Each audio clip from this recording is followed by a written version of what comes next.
Me and Karen, a love story.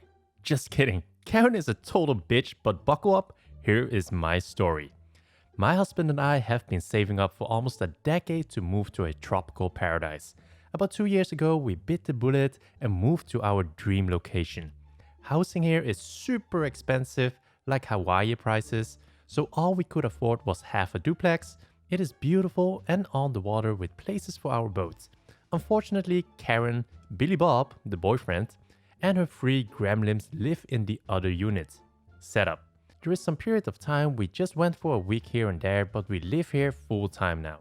The entire duplex was owned by an older gentleman who rented out both sides. The sides do not match at all. One side is a 5-bedroom, 3-bath. The other side of the duplex is a 2-bedroom, 1-bath. We bought the 5-bedroom.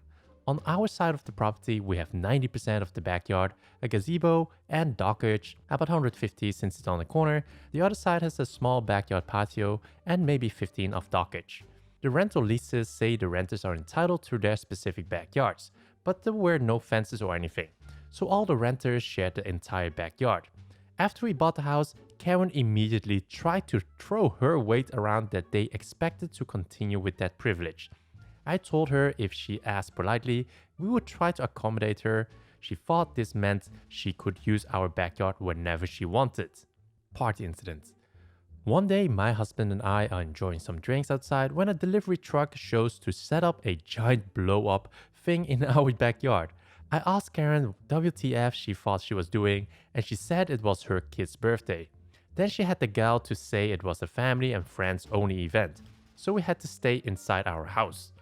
Not wanting to be a total asshole and ruin some little girl's birthday, I told Karen after this she had no access to our backyard, period. Karen shrugged and kept setting up for the party. During the party, a drunk adult wandered into our house, which shocked us all. I said Karen's house is the other side, and he said, "Oh, Karen said she owned the whole property and to use whichever bathroom was available." I directed him to Karen's bathroom, and soon after she came storming into our house, screaming about how dare we make her look bad to her friends and how selfish we are, we couldn't even spare one bathroom. She said we didn't deserve all this space with just us. I told Karen to get the hell out of my house or I would be calling the cops. She finally left and the party wrapped up shortly after. Backyard remodel. After the party incident, we decided we needed to clearly define the backyard and build a fence. While we were spending the money, we decided to update the patio, put in a fire pit and an outdoor kitchen. While the contractor was on site, nosy Karen had to come investigate. Since the fence would be the last thing built, I was vague and just stuck to telling her about the patio update. You could see her face light up because of course in her mind, what's ours is hers. When the workers started on the fence, Karen came out screaming for the work to stop. I went outside and told the workers to keep working and told Karen to butt out. Of course, in true Karen fashion, she called the cops. What happened next was hilarity on my part after explaining to the cop that we were building a fence on our property and the landlord, of which Karen was not, knew about it. When the cop gave Karen a stern lecture, I thought her head was going to explode. She went back into her house and slammed the sliding door so hard it sounded like something cracked. We got our fence and I thought that would be in the end, but of course not. The boat incident. One day, Billy Bob entered the picture and he was as much a terrible neighbor as Karen. He would throw cigarette butts and empty beer cans over our fence for disrespecting his woman. I didn't know Paradise had trailer trash, but Billy Bob is the epitome of the stereotype. Billy Bob has a boat, a 30 fishing boat to be precise. Of course, the side of the duplex only has 15 of dockage. Since we have so much dockage and only one boat, we rent out the other dockage spots as month to month.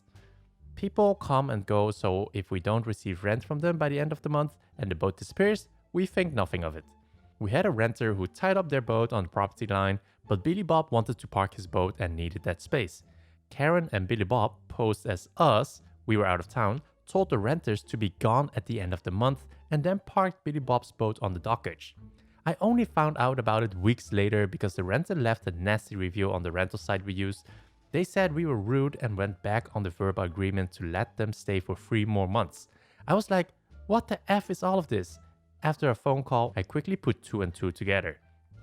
I called the cops, who told Karen and Billy Bob they needed to move their boat or it would be towed.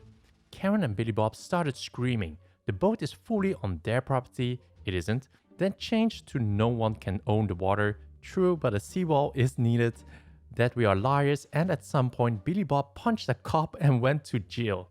I felt bad for the cops, so took them all snacks the next day with a note apologizing for neighbor drama. I ended up winning my small claims suit against them for lost rental income, but of course haven't seen a dime. I eventually convinced the dockage renters to come back and gave them a few months free as a compensation. Final revenge. So, with the collapsing market, we were trying to figure out what to do with our savings when a perfect opportunity opened up. The landlord who owned both properties was in desperate need of some cash and was tired of managing the property from 2,000 miles away because, of course, Karen is a Karen and called him weekly for every little thing. His only stipulation was we let the poor single mom, who has been his renter for 8 years, finish her lease, which is up in July. Since we just have money, we were trying to reinvest, and because now we get to control our neighbors, heck yeah, we jumped on that. Since we didn't need a realtor or a mortgage, and an inspection had been done just a year ago for the old landlord to refinance, everything closed in just under 2 weeks. Karen was aware of a change of ownership. We registered the property under an LLC, but didn't know who until 8 days ago. I went over to Karen's house and knocked on the door. Karen answered with a, "What the F do you want?" I smiled, handed her our landlord information and sweetly reminded her rent was due by Friday, but she could just hand me the check if that was easier. I've always heard descriptions of people's faces turning white, but this was the first time I have actually seen it. I told Karen that we were honoring her lease until the end of July, but afterwards she had better make plans to move because we instead to remodel it before these next tenants moved in. Bye bye, bitch. Woman damages my mom's car and blames my mom. Her corrupt cop boyfriend covers it up and ruins both of their reputations. For some background, I live in a predominantly white suburban town in New Jersey and my family is Asian. Although the town is alright for the most part, it is not really a secret that some of the townspeople are pretty racist. One of our neighbors, let's call him Anthony, is a retired police captain from another town, but he is friends with my town's police chief. My mother is a first-generation immigrant, and although she is fluent in English, she still has a pretty thick Asian accent. A couple of years ago, my mom went to visit one of her friends on the other side of the town. My mom had parallel parked directly in front of her friend's house, which is at the bottom of a small hill. As she was leaving, a woman driving a Jeep Wrangler with her children was driving down the small hill, but she was still a decent distance back, so my mom pulled out of her spot. The road they were on was really wide, with enough space to fit 5 cars next to one another, and about 40 feet ahead was a stop sign. My mom at this point was already in the middle of the road, fully out of the parking spot, and had gotten about 10 feet when the woman driving the Jeep suddenly came up from behind my mom's car and cut directly in front of her, crossing a double yellow line to do so.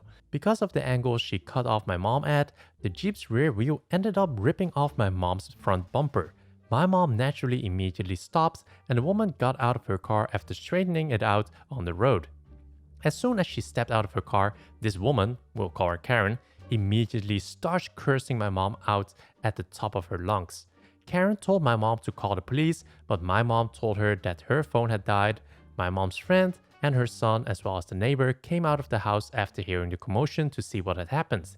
The neighbor, an elderly man, asked what happened, and Karen yelled, "Are you fucking blind? A fucking incident happened. Go call the police. I need to call my boyfriend."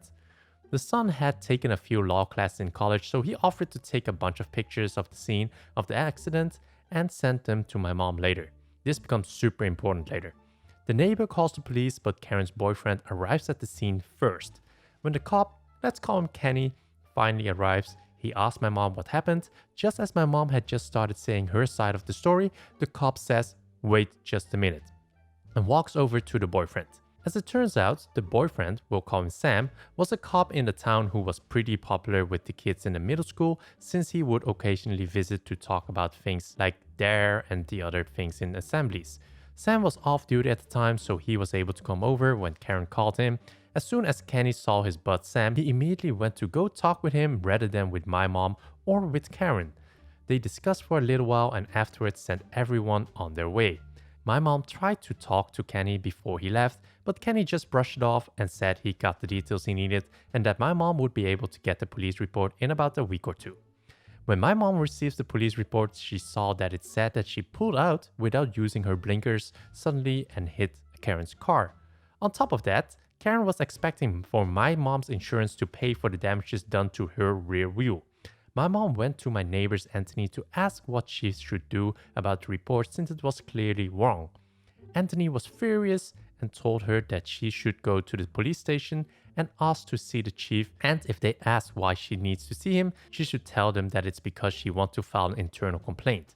That day, my mom takes the photographs sent to her by the son and goes to the police station and asks the person working the front desk to see the chief. The cop says that she could not just walk in and ask for the chief, so my mom responds, "Okay, so where should I go to file an internal complaint?" And the cop immediately straightens up and says, "Right here, come with me." He leads her into the back. The deputy chief steps into the room and started recording the conversation. Since the chief was out, my mom presented all of the evidence to him instead.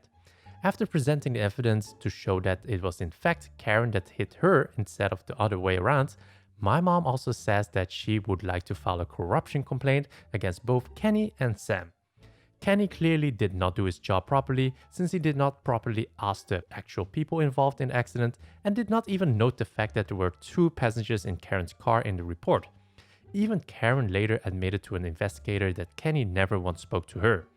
My mom even threw in the racist card for good measure, saying maybe Kenny wouldn't listen to her and brushed her off because of her thick Asian accent. Sam, meanwhile, had interfered with the investigation despite not being at the scene of the crime during the time of the accident. The deputy chief says he will start an internal investigation and will see if anything needs to be done. Meanwhile, my mom also filed a claim to her insurance and presented the evidence to them too. And her insurance decided since the incident, in their eyes, was clearly not her fault, they weren't going to pay Karen a penny and that they would contact Karen's insurance to pay for my mom instead. A lot of internal bureaucratic investigation bullshit happens, including interviews with Karen, my mom's friend, and the friend's neighbor. About a month passed and an officer comes to our house to tell my mom that Kenny had been punished, but there was not enough evidence to punish Sam, and he just wanted to know if there were any other concerns she had. Since Karen seemingly had not done anything to further warrant any action and the damage to the car was paid for, my mom said that there was nothing else. This is the fun part. 3 days after the officer came to our door, a letter came in the mail for a court hearing. Turns out, Karen decided to file 3 tickets about my mom just 1 day before the statute of limitations. Apparently, in New Jersey, citizens are allowed to file complaints about the other citizens breaking the law. A thing that our family had never heard of before until this happened. And because of how later she filed these complaints, by the time we received them in the mail, we could not even counter-complain and the only options were to pay the fine or to go to court. We assumed that Karen learned about being able to file a complaint from Sam because no shit. And that the only reason she was filing to go this far because my mom had a super thick Asian accent and assumed that my mom wouldn't know what to do about the tickets and would just pay up. What she didn't count on was the fact that my mom is actually really aggressive with an absolutely massive network of people that she knows. Within a day, my mom hired a lawyer to fight the case and they immediately asked to change the court from the small court in our town to one of the large courts a couple of towns away. The logic was that if she fought the case in our town, my mom would be at a disadvantage since her case was essentially going against our town's beloved police force, but by putting it in a different town, the playing field would be even. Additionally, while my mom worked from home in her own business, Karen had a full-time job in town, so going to court in a different town would be a huge pain in the ass for her. The lawyer had prepared a huge amount of evidence against Karen, so there was no way she was actually going to win the case no matter what. Come to the court date, Karen never showed up, so the case was thrown out. That was a pretty nice win, but what came after was even better. Since my mom and sister have a lot of friends in town, the story of Karen and Sam doing this shady bullcrap got out really fast. Soon, half of the town had heard about it, and suddenly Karen and Sam went from the 2 favorites in the town because of Sam's reputation to 2 of the most underhanded and nasty people. Sam stopped getting invited to school assemblies, and Karen was ostracized in her kids' school's PTA. Anthony also ended up talking to the police chief in private, and we found out that although Sam was not officially punished, he was severely reprimanded by the chief. So that's the story for today's video. If you enjoyed this and want to watch more videos, then click here for more stories, or go check out the info cards on the right corner for more videos.